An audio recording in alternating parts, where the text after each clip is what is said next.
Hey, good evening! Welcome to El Shaddai Therapeutic Massage, get the care you deserve. Ang pasyente ko ngayon, ito mga Montañez family to eh.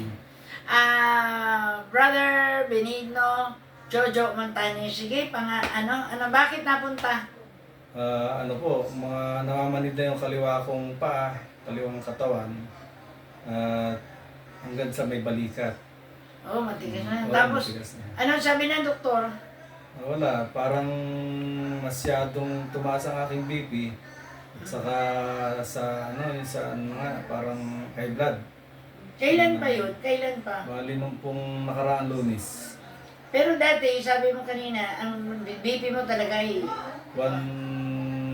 Tumaas ang dugo ko ng 200/100. Hallelujah.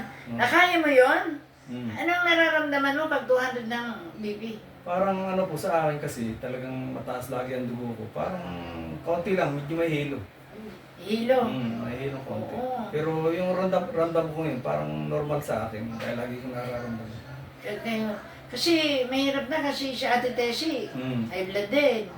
Diba si Kuya Tony din. O si Brother Lito. Lahi namin yan. Yung lahi nyo, no? Lahi ng Kaya Tessie. dapat bibigyan ng pansin. Kaya nga. Kaya nga, So, kanina, ang titigas talaga ng kaliwa. Matigas po yung pating kaliwa. Oy, kaliwa. O ngayon, ano na? Kaya po medyo okay na, maluwag na, at medyo naitaas ko na. Oo. Hindi na gaya nung dati na talagang mahirap. Mahirap. Maganit, matigas. Ganit, Ngayon, matigas. medyo okay na, malambot na. Kasi, Bago na. yeah. Kasi kanina, parang hirap, ang titigas, Mm. Ayun pa, Okay naman po siya. Medyo Oo. may kaunti pa, kaya di malaki rin ipinagbago.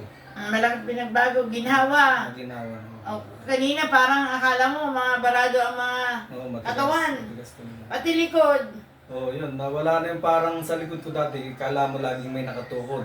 Ngayon, nawala naman. Yan ang mahirap pag laging nakatukod. Parang laging may nakadagan. nakadagan. Yun. Sa kaliwa. Yes, kaliwa. Parting kaliwa. Parting Kasi, kaliwa. yeah. Kasi nandito yung barado ng Kanina yung matigas. Na inaano natin, hinahat compress. Oo. Kaya pagka nagpawis, maganda yun. Kasi kasi na-dissolve. Kaya maganda pag may hot compress. Pag may hot compress. Kaya pag na hot compress, na lumalambot siya. Lumalambot. Kasi dapat gumanda ang takbo ng blood circulation. Kasi pag na-stack up, kanina ang tigas ng balikat niya eh. Kaya nga, tinagalan natin, pawis na pawis. Tinagalan ko sa balikat niya.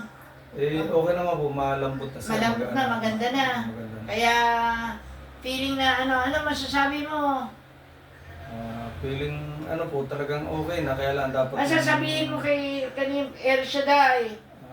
Po, siyempre, ang pasasalamat ko at ito, natukyan ko ito para bumalik yung dating sigla ng aking katawan at nang makapagtrabaho. Ba't dati parang hirap? Dati, siyempre, may nararamdaman ako, hirap ako magtrabaho, hindi ako kampante sa kilos ko. Parang lagi akong lasing. Kaya, Laging lasing. Parang laging gumigiwang-giwang ang pagkaramdam ko. Ngayon, siguro malaki naman yung pinagbago na. Sana diretso na tuloy-tuloy. Diretso na yon. Kaya lang itutuloy mo pa. Oo. Itutuloy mo pa, Nagpasalamat Para, kay Lord. Thank you po, Lord Yahweh Shaddai, at ako'y tinulungan na mabago Amen. yung pakiramdam ng aking katawan na sana dire-diretso na ako. Amen. So dami ng problema sa pamilya ngayon, Mm. Kaya dapat sa Diyos lang tayo magtiwala. Lumapit. Opo, lumapit. Kaya babalik bukas Bukas po. Hapon, kahit 4 p.m. para tuloy-tuloy manalangin tayo. Sige po. Sa ngalan naman, Anak ng Espiritu Santo, Amen. Dakilang Diyos, magpada Ama, salamat sa biyaya mo, sa kagalingan ni Brother Jojo, dalangin po namin, tuloy-tuloy na, ipagkaloob mo sa kanya, O Lord. Sa year 2025, lahat ng problema at saluranin, inalay po namin sa iyo, pati ang kanyang kalusugan, at nagtitiwala po kami sa pagdahak ng year 2025, isang masagana tagumpay na kalusugan at masaganang buhay. Yahweh, salamat po at nagtitiwala po kami. Sabi kanina ayon sa aming panalangin, Uuwi siyang magaling, malakas, malusog, tagumpay. In Jesus' name, Amen. sa Anak Santo. Amen. Hi guys, thank you Lord. God bless us all. Don't forget to like and share my YT channel, no? Therapeutic massage, get the care you deserve. And don't forget to click the bell icon for the updates of the new videos. Amen? Eh, subscribe mo naman ako. Sige po. Hindi Ano? ako nagsisilpon eh.